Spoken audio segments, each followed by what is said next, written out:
Muy buenas tardes, muy bien. Ya estamos en nuestra sesión del día de hoy.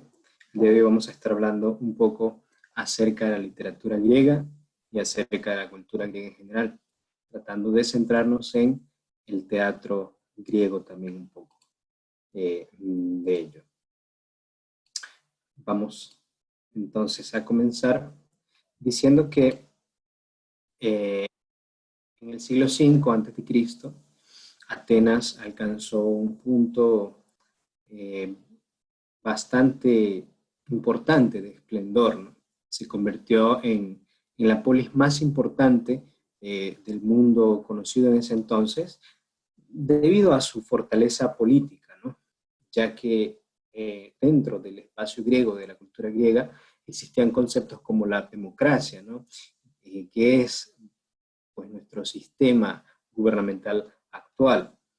También porque era la cultura, pues, o la región, o las personas, o la metrópolis más culta de su época, ¿no?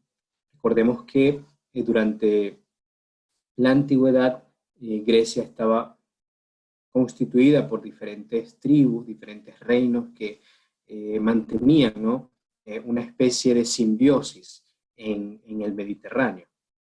Y esto permitió que, pues, algunas de estas ciudades pudieran ser más prominentes que otras, ¿no? Dependiendo también de qué ciudad estemos hablando. Por ejemplo, si pensamos en Esparta, nos damos cuenta que Esparta era una de las pequeñas ciudades que más prominencia bélica y militar tenía.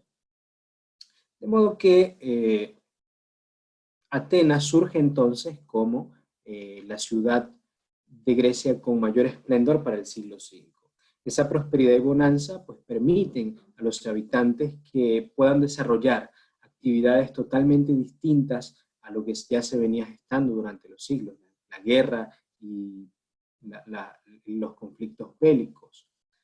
En tiempos de paz, el desarrollo de la cultura, el desarrollo del pensamiento, se acrecienta de manera exponencial. Y de allí surgen los grandes aportes entonces al arte, a la ciencia y a la filosofía. Es de Atenas de donde salen los grandes filósofos de la antigüedad, ¿no? En este punto, pues la literatura no se queda atrás. En este punto, la literatura sigue tomando un espacio bastante importante dentro de la cultura griega, ¿no?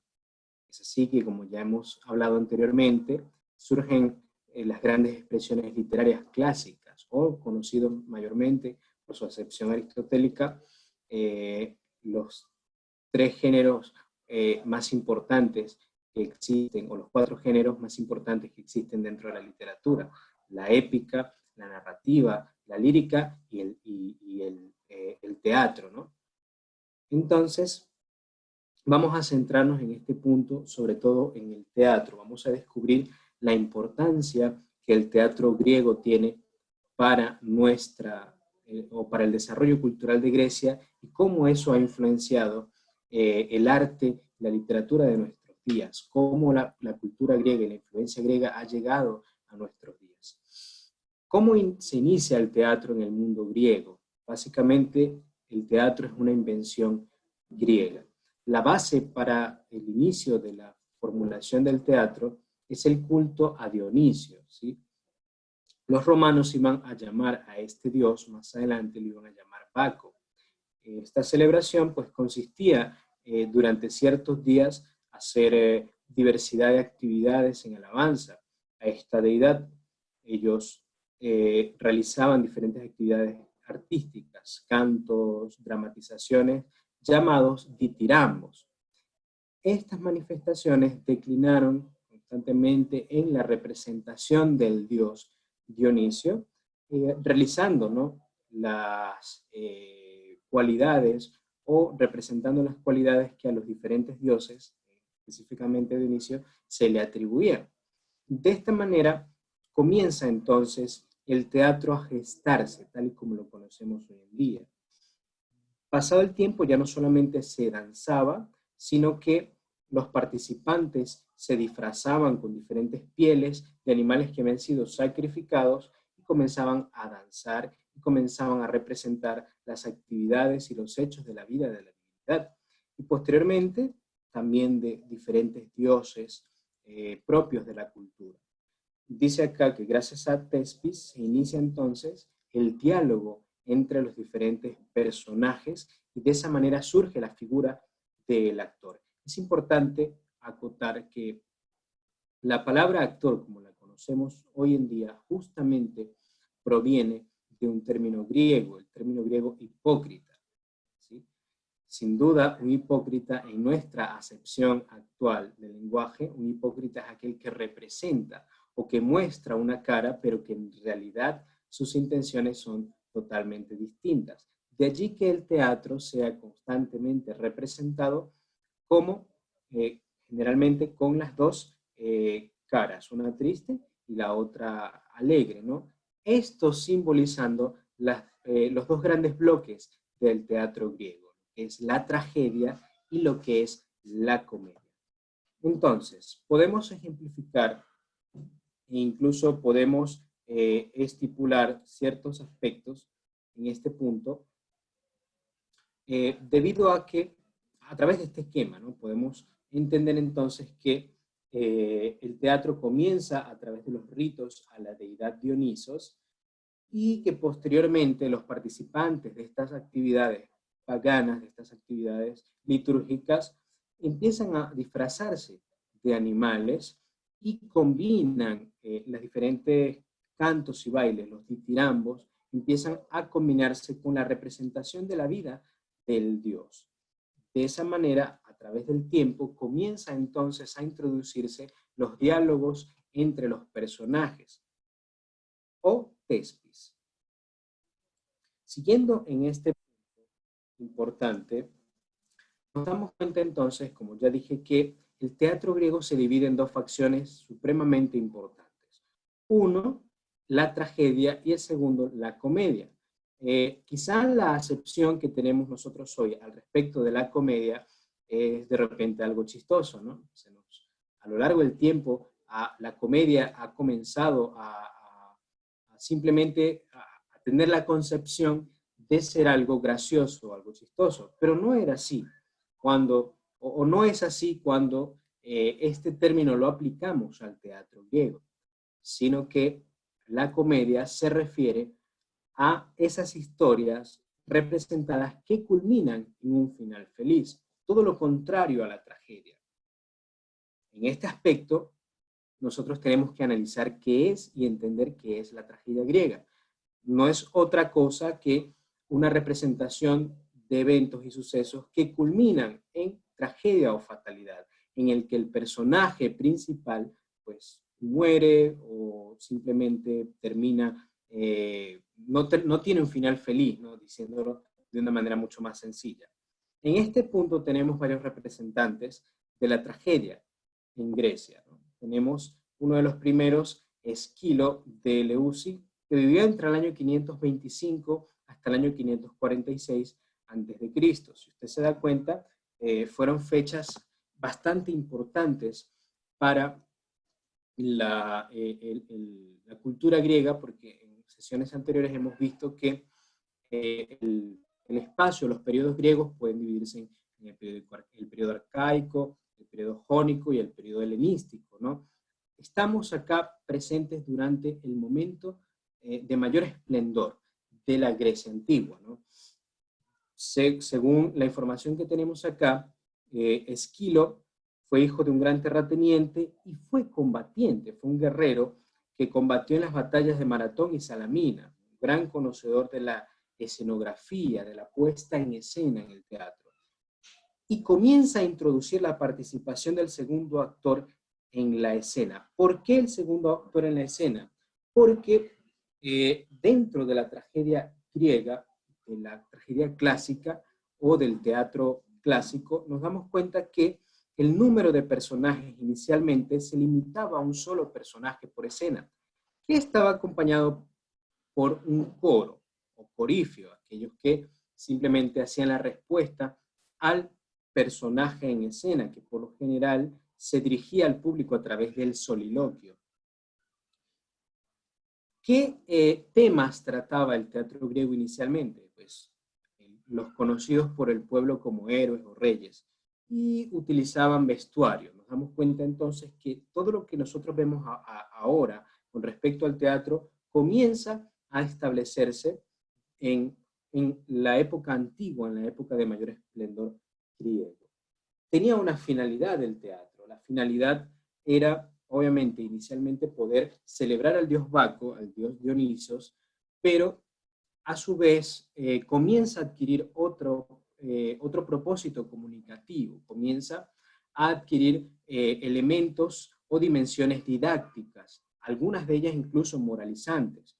Recordemos que la cultura griega era una cultura que le daba bastante poder al pensamiento moral, ¿sí? Y sobre todo al pensamiento filosófico. Recordemos que el epísteme y muchos de los conceptos que hoy relacionamos con el conocimiento provienen, ¿no?, de la cultura griega. La lógica, el pensamiento moderno, el pensamiento científico derivan de la cultura griega. Entonces, en este punto, la idea o la búsqueda o la función, la finalidad, el propósito del teatro era permitir que la persona, el espectador, aquel que miraba la obra de teatro, pudiera llegar a la catarsis, es decir, pudiera obtener un aprendizaje, pudiera reflexionar acerca de los elementos que se estaban presentando, sobre todo en la tragedia.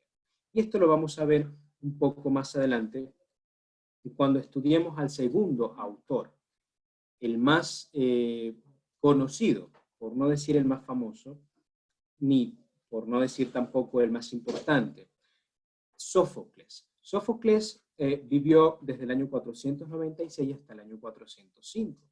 Sófocles es conocido sobre todo por su obra Edipo Rey, la cual ha logrado llegar hasta nuestros días e influir mucho del pensamiento que hoy por hoy nosotros tenemos y poseemos. Sófocles, además de Edipo Rey, pues compuso otras obras propias de la época clásica, tomando, por ejemplo, personajes típicos de la cultura griega, como Áyax, que fue uno de los guerreros que participó en la guerra de Troya, Filoctetes, Electra, las Traquinias, Edipo Rey y Edipo en Colona.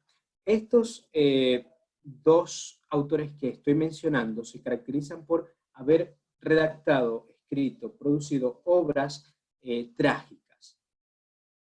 Lo interesante de Sófocles es que introduce el tercer actor en escena. Nos damos cuenta entonces que a través del tiempo el teatro fue adquiriendo las características que hoy por hoy tiene. Hoy no hay un límite en el teatro. Hoy la puesta en escena tampoco tiene un límite, tanto así que incluso el teatro se ha extrapolado a otras formas, como el cine, por ejemplo, que se distancia de manera bastante grande con respecto a los postulados del teatro, pero mantiene la esencia. Sófocles trabajó con obras consideradas como atemporales, es decir, sin estar limitadas a un tiempo histórico específico, sino que pueden ser representadas a lo largo del tiempo e inclusive pueden ser, digamos, llevadas a tiempos modernos o incluso más a tiempos aún más antiguos, modernizándose. Eso permite que el teatro desarrollado por Sófocles sea un teatro bastante flexible, bastante fácil de adaptar a las necesidades interpretativas de los actores o de quien produce e interpreta, valga la redundancia, la obra. La mayoría de sus obras pues se basan, ¿no?, en leyendas tebanas, es decir, de Tebas. Es interesante cómo Edipo Rey ha influenciado nuestra cultura moderna. Tanto así que el padre del psicoanálisis, considerado como padre del psicoanálisis, Sigmund Freud, acuña un término psicosocial que hoy es usado en diferentes ramas del saber, como la psicología y el trabajo pedagógico, el llamado complejo de Edipo. El complejo de Edipo no es otra cosa que un periodo de la niñez, un periodo psicosocial de la niñez, por el que, según Freud, todas las personas pasan. El complejo de Edipo se refiere a la atracción romántica, por decirlo de alguna manera, que un niño desarrolla hacia su madre y la rivalidad que desencadena esta atracción hacia el padre. Según Freud, es un periodo que todo niño varón, por el que todo niño varón pasa durante la niñez. Por supuesto, este complejo o este periodo es dejado atrás. Ocurre que si el periodo no es dejado atrás, o esta transición no es dejada atrás y superada, pues se convierte en un problema de la psiquis humana, ¿no? Que los psicoanalistas tratan. Sigmund Freud llegó a esta conclusión luego de estudiar diversos casos, psicoanalizar a diversos pacientes y poder entender, según la teoría de Freud, la teoría psicosexual del desarrollo humano, establecer que todos los niños pasan por este proceso, varones, porque existe el equivalente para las niñas, para las mujeres, llamado complejo de Electra. Y si ustedes se dan cuenta, una de las obras de Sófocles es justamente Electra. El tercer autor de tragedias, también de los más importantes, es Eurípides de Salamina, que contemporáneo, si usted se da cuenta, con Sófocles, cuyas obras más importantes son Medea, Hipólito, Ifigenia en Aulide e Ifigenia en Táulide. Ifigenia en Aulide e Ifigenia en Táulide. Eurípides fue discípulo de grandes filósofos. Nos damos cuenta entonces acá que la producción del teatro griego comienza a interrelacionarse con otros aspectos de la cultura, del saber griego, en este caso la filosofía, y comienza a introducir grandes innovaciones, diversas técnicas teatrales que quizá hoy muchas de esas técnicas son incluso puestas en escena hoy, y comienza el teatro a ser usado como una crítica a la dureza con la que sus dioses trataban a los hombres, ¿no? Esto, obviamente, influenciado por el pensamiento filosófico. Tomemos en cuenta que la filosofía comienza a buscar explicaciones diferentes al saber popular o diferentes a la mitología o a las creencias que se mantenían a lo largo del tiempo. El filósofo comienza entonces a tratar de ubicar nuevas formas de explicar los fenómenos que observaban y toma como referente el teatro para justamente comenzar a cambiar el pensamiento. La literatura siempre se ha caracterizado por poner en relevancia nuevas bases simbólicas para el pensamiento y el desarrollo del pensamiento humano. En este punto, me gustaría, antes de continuar, me gustaría que pudiéramos mirar un pequeño video, no es de mi autoría, pero es de un canal de YouTube llamado Radio de Nocturnidad. Los créditos para este canal es uno de los canales que más me gustan porque, digámoslo de esta manera, resume y sintetiza de manera muy práctica y muy gráfica los conocimientos literarios. Perfecto.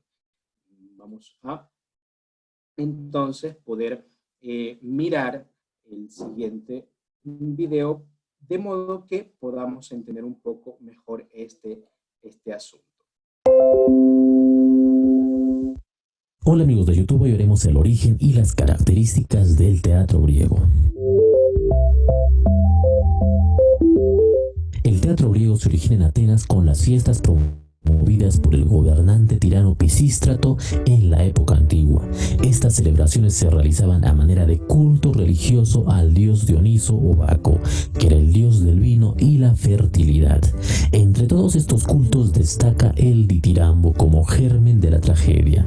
Era una composición lírica cantada por un coro, cuyos integrantes aparecían vestidos de sátiros, que eran como machos cabríos. Es por eso que se utilizó el nombre de tragedia, que significa canto de los machos cabríos. Se le atribuye a Arión crear el ditirambo. De las representaciones surgió en particular cuando entre el coro destacó el corifeo, que empezó a responder de forma épica o lírica al coro. Canto. Muy bien, como ustedes pueden observar, es parte de lo que estábamos mostrando un poco atrás. El macho cabrío forma parte fundamental del ritual hacia Dionisios, y la etimología de la palabra tragedia pues justamente proviene, ¿no?, de allí. Canto de animal o canto del macho cabrío, tragos macho cabrío o de canto. Pues esa unión textual de la palabra tragoidea, canto, animal, que declina en tragedia. De los machos cabríos. Se le atribuye a Arión crear el ditirambo. De las representaciones surgió en particular cuando entre el coro destacó el corifeo, que empezó a responder de forma épica o lírica al coro. A este nuevo personaje lo llamaron actor o hipócrita, que significa el que responde detrás de la máscara. Se le atribuye a Tespis haber hecho este cambio para inaugurar la tragedia. También se dice que ganó el primer concurso dramático en el 536 a.C. En el año 407 a.C. se inauguró el Teatro de Dioniso en Atenas. Su arquitectura se componía de gradas que fueron dispuestas en forma semicircular en torno de la orquesta, que era un espacio el cual se encontraba entre un edificio llamado Esquené y la primera grada. Habían dos fiestas dionisíacas al año. En las grandes dionisíacas se representaban las tragedias y en las dionisíacas rurales o leneas se representaban las comedias. Los grandes gastos corrían por cuenta de los ciudadanos ilustres y era todo un honor. A ellos se les denominaba coregas. Aristóteles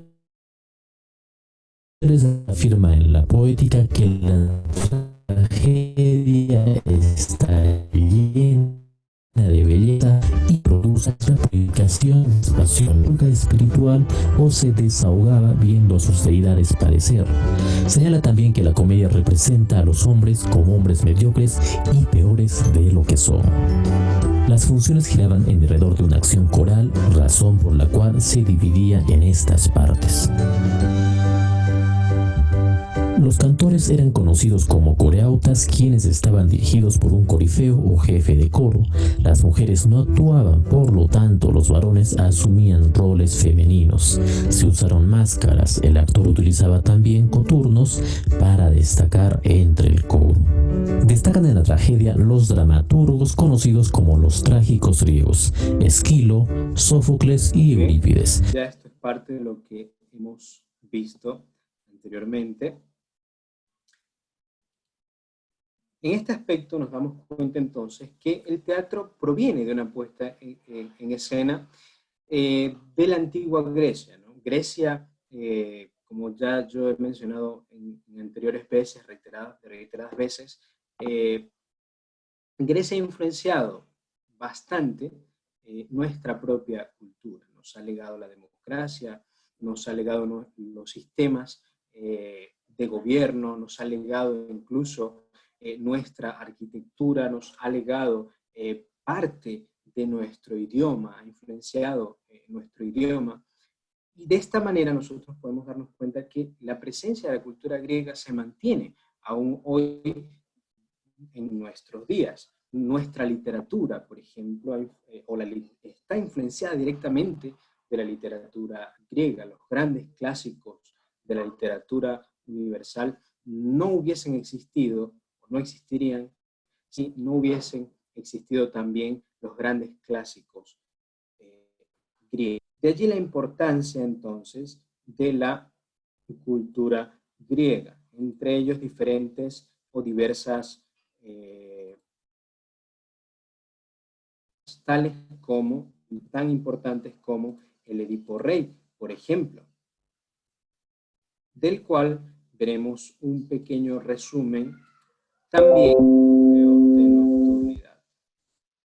Características de la obra de Sófocles. Edipo, rey de Tebas, intenta calmar a su pueblo, pues le reclaman por una peste que causaba mortandad. Entonces manda a su cuñado Creonte hacia el oráculo de Delfos para averiguar la causa. El oráculo revela que la peste no cesará mientras no se castigue al asesino del rey anterior, Layo.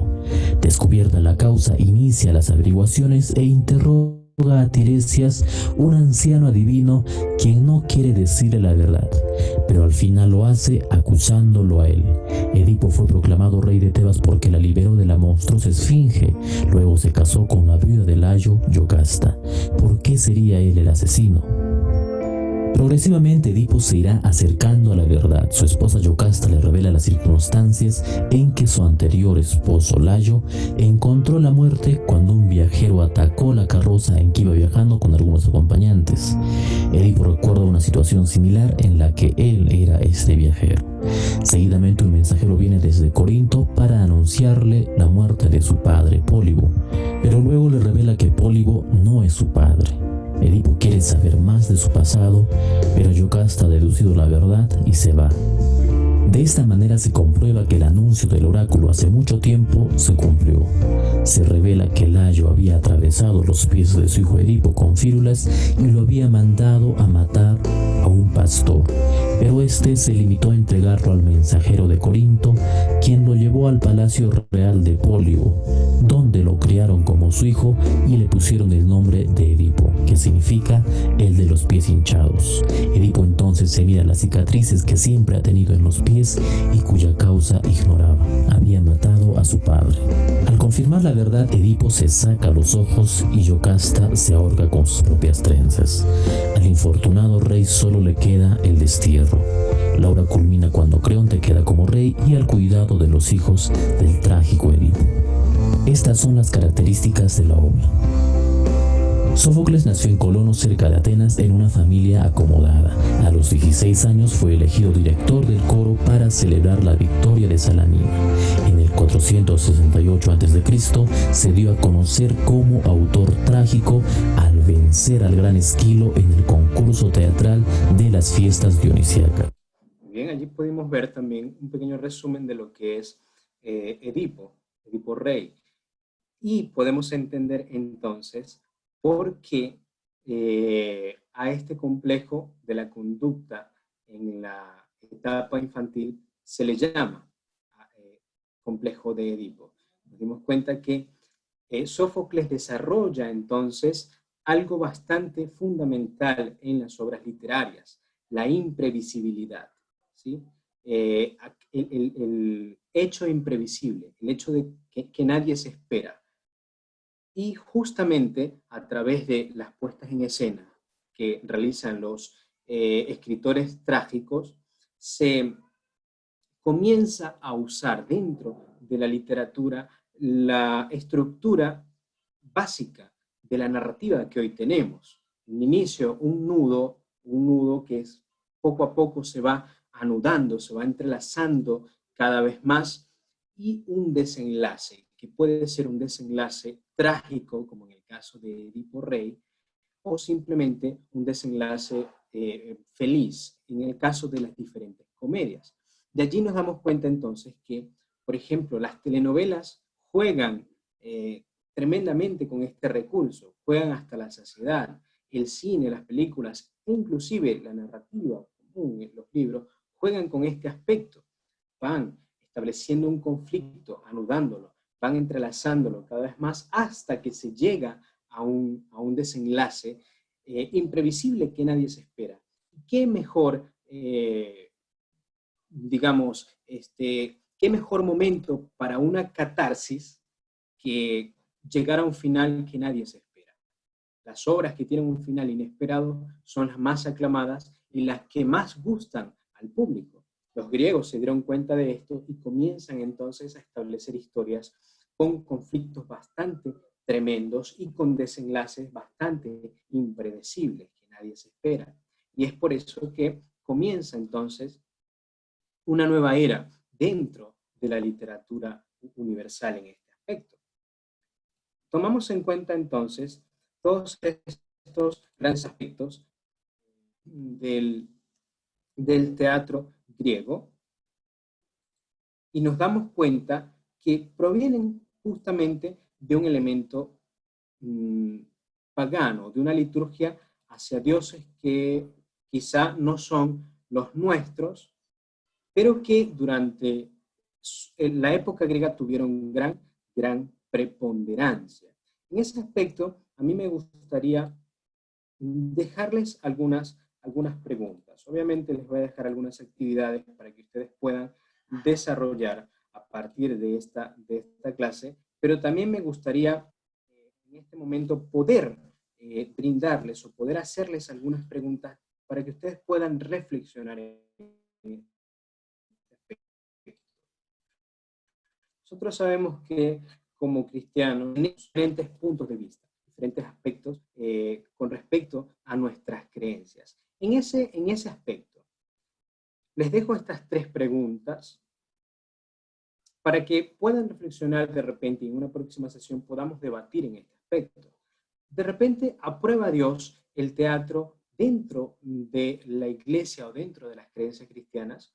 Bíblicamente podemos nosotros hacer teatro en contextos religiosos, tomando en cuenta que el teatro surge como una liturgia religiosa, o qué principios nosotros podemos usar con respecto a este tema. Siempre ha existido mucha polémica y hoy en día hay sectores dentro de la iglesia que debaten con respecto al uso del teatro para fines evangelísticos o para fines didácticos, como hemos visto que el teatro poseía, ¿no? Una finalidad o un propósito didáctico.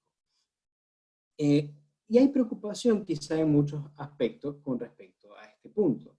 Al respecto yo quiero, más o menos para darles una idea, brindarles un pequeño escrito que encontré al respecto. Dice, en un breve panorama de estos estudios, Elena de White escribió a partir de 2 perspectivas. Primero, el teatro como medio de entretenimiento, y 2, la inserción de actitudes por parte de predicadores y evangelistas.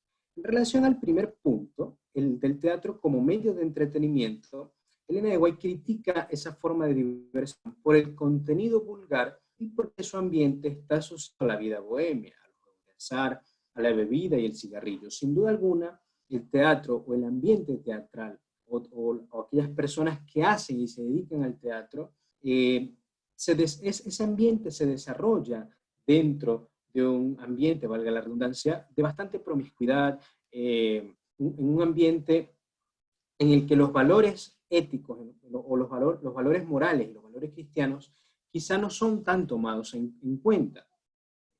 También durante la época clásica del teatro, el teatro estaba muy entrelazado a la desnudez, por ejemplo.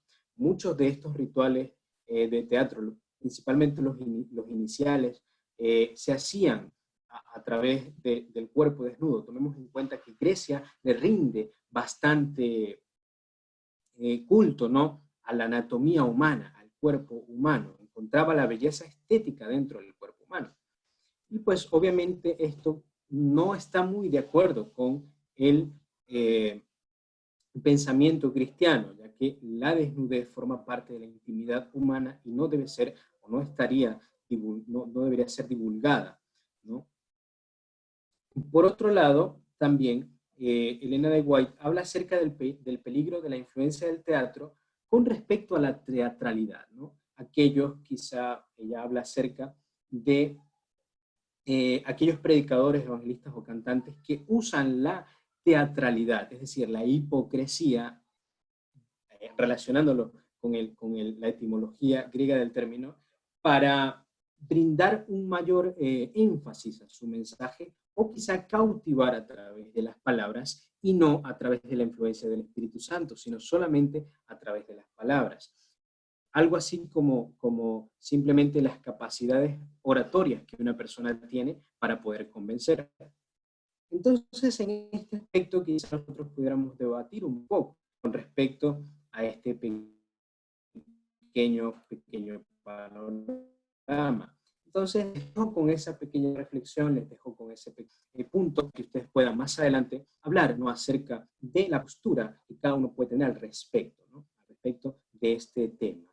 Y destaco, sin duda alguna, la importancia del conocimiento de las letras, no para influenciarnos nosotros, no para nosotros adentrarnos fanáticamente al mundo de la literatura, sino para poder nosotros mirar en general, poder hacernos una idea y no dejar que las diferentes vertientes de pensamiento muevan nuestras creencias. Es importante para nosotros, mis queridos jóvenes, cierro con esta reflexión, tener un vasto conocimiento de los diversos aspectos del conocimiento humano, científico, de modo que nosotros podamos tener una mirada clara y concisa de lo que es nuestro mundo y cómo nosotros podemos desarrollarnos en todos los ámbitos, de manera integral en este mundo. Muy bien, creo que esto ha sido todo por el día de hoy. Espero que se haya entendido todo. Les dejo algunas actividades que vamos a desarrollar más adelante. Vamos a estar enviándoselas en el respectivo, la respectiva ficha, y con eso pues culminamos. Cuídense mucho, nos vemos en una próxima sesión. Hasta luego.